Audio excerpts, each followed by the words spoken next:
Senate की कायमा committee बराए खजाना के इजलास में क्रिप्टो करेंसी की रोकथाम के लिए इंटरनेट से क्रिप्टो करेंसी सर्विस बंद करने का फैसला किया गया है। अस्सलाम वालेकुम व्यूवर्स, कैसे हैं आप सब। उम्मीद करती हूँ कि आप सभी हैरियत से होंगे। Welcome back to my YouTube channel learn and earn with Ruby. आज की इस वीडियो में हम लोग क्रिप्टो करेंसी की लेटेस्ट न्यूज़ के बारे में बात करेंगे, जो कि एक ताज़ा तरीन न्यूज़ चल रही है कि क्रिप्टो करेंसी को बैन करने के ऊपर काम किया जा रहा है और बहुत जल्द क्रिप्टो करेंसी की एक्सचेंजेस भी पाकिस्तान के अंदर ओपन ना होने के चांसेस हैं। तो इसके बारे में हम लोग आज बात करेंगे।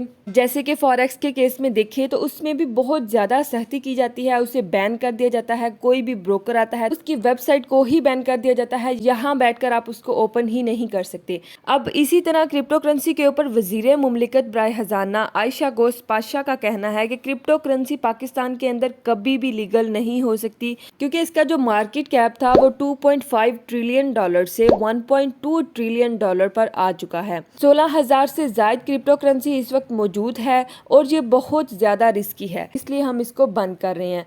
और उन्होंने ये भी बोला है कि क्रिप्टो करेंसी की मद में पाकिस्तान से बहुत से डॉलर्स बाहर गए हुए हैं, तो हम इसको रोकेंगे तो हो सकता है पाकिस्तान की मुआशी हालत जो है वो कुछ बेहतर हो जाए और हम लोग फाइनेंशियली कुछ स्टेबल हो जाएं। ये सब आज की लेटेस्ट न्यूज़ हैं। इसके अलावा इस न्यूज़ में स्टेट बैंक और गवर्नमेंट की भी इन्वॉल्वमेंट है। अब देखा जाए कि मेजर प्रॉब्लम गवर्नमेंट को और स्टेट बैंक को इससे क्या है।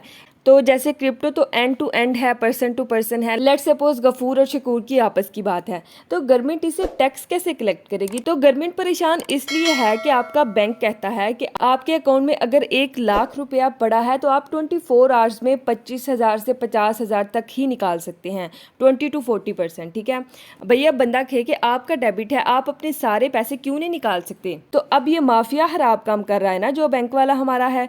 बैंक कह रहा है कि मेरी बैंक मैनेजर की जॉब चली जाएगी, प्रिंटिंग प्रेस जो है वो खत्म हो जाएगा, मोबाइल बैंक बन जाएगा, तो क्यों आने देंगे वो इसे। जैसे डाकिया ईमेल को पसंद नहीं करता ना, उसी तरह से बैंक्स जो हैं वो भी क्रिप्टो करेंसी और बिटकॉइन को पसंद नहीं करते। तो अब यहाँ अगर यूएसए की बात करें, जो कि इस वक्त पूरी दुनिया पर हावी है, उनके बैंक्स जो हैं वो बैंकरप्ट क्यों हो रहे हैं। उनके स्टॉक्स जो कि पिछले साल पर बहुत अच्छे वर्क कर रहे थे, इस वक्त वो बैंकरप्ट हो चुके हैं, जीरो पर आ चुके हैं। बैंक के अपने स्टॉक्स जीरो पर आ चुके हैं। इसकी क्या रीज़न है। इसके अलावा बहुत सी न्यूज़ चल रही हैं कि 1 जून को यूएसए जो है वो डिफ़ॉल्ट हो सकता है। क्यों डिफ़ॉल्ट हो सकता है ये जानने की ट्राई की कभी आपने। उनके 2 से 3 बैंक्स जो हैं वो बैंकरप्ट हो चुके हैं। सिलिकॉन वैली बैंक है, नेचर बैंक है, सिल्वर गेट बैंक है, ये तीनों बैंक्स कोलैप्स हो चुके हैं। पाकिस्तान के स्टॉक्स बहुत ज़्यादा नीचे गिर गए हैं। क्यों गिर गए हैं और हम मजबूर क्यों हैं कि हम फॉरेन ब्रोकर्स के ऊपर ट्रेड करें। बिकॉज पाकिस्तान के अंदर हमें ऐसी सहूलियात मुयस्सर नहीं की गई, हमें पाकिस्तान के अंदर कोई क्रिप्टो एक्सचेंज नहीं दी गई, कोई ऐसा ब्रोकर नहीं दिया गया जिसमें अच्छी लिक्विडिटी हो और हम गोल्ड, सिल्वर या फॉरेन करेंसीज के ऊपर ट्रेड कर सकें। हमें ऐसे ब्रोकर दिए जाते हैं जिसमें लोकल स्टॉक होता है, और लोकल स्टॉक भी ऐसा कि हम उन पर ट्रेड करना मुनासिब नहीं समझते। इसका कंपैरिजन अगर इंडिया के साथ करें तो 18 कंट्रीज में उनकी करेंसी जो है वो एक्सेप्ट हो रही है, और इंडिया टेक की फील्ड में, आईटी की फील्ड में बहुत आगे जा चुका है। मैं ये इसलिए नहीं कह रही कि मैं इंडिया की सपोर्ट में हूँ, बल्कि हमें भी आगे जाने की जरूरत है। बजाय इसके कि हम हर चीज को बैन करें, हमें इन चीजों को अडॉप्ट करने की जरूरत है। अब जैसे कुछ दिन पहले एहतजाज हो रहे थे, 3 से 4 दिन के लिए इंटरनेट बंद कर दिया गया था, और इस सब में बहुत से फ्रीलांसर्स का बहुत ज्यादा लॉस हुआ है। इवन के फाइवर की वेबसाइट ने भी ये लिख कर लगा दिया था कि ये जो यूजर हैं इनकी कंट्री के अंदर इंटरनेट के इश्यूज चल रहे हैं, तो आप किसी और को ऑर्डर दे दें, हो सकता है कि आपके ऑर्डर्स जो हैं वो डिले हो जाएं।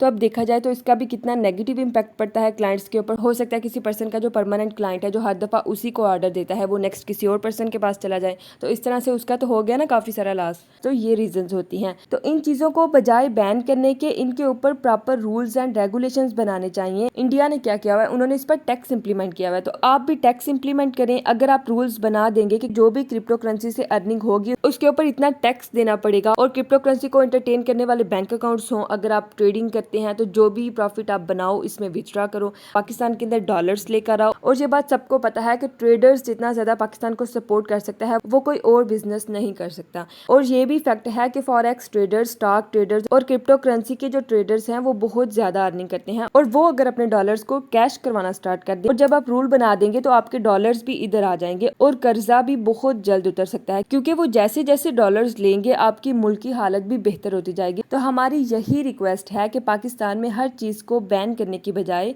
उसके ऊपर कानून नाफज करके उसको लीगल किया जाए, ठीक है। और ये सिर्फ मेरी नहीं, पाकिस्तान के हर क्रिप्टो करेंसी यूज़र की ये रिक्वेस्ट है। तो आप लोग इस चीज़ को ज़्यादा से ज़्यादा शेयर करें ताकि गवर्नमेंट तक हमारा जो पॉइंट है वो पहुंचे कि हम लोग क्रिप्टो करेंसी को बैन करने के सख्त खिलाफ हैं। आप लोग इस पर कुछ कानून नाफज करके इसको लीगल करें। So that's all from me. और अगर आपको वीडियो अच्छी लगी हो तो वीडियो को ज़रूर लाइक कर दीजिएगा। इसके अलावा इसको ज़्यादा से ज़्यादा शेयर करें ताकि ज़्यादा से ज़्यादा क्रिप्टो यूज़र्स तक पहुँचे और वो इस चीज़ से आगाही हासिल कर लें, ठीक है।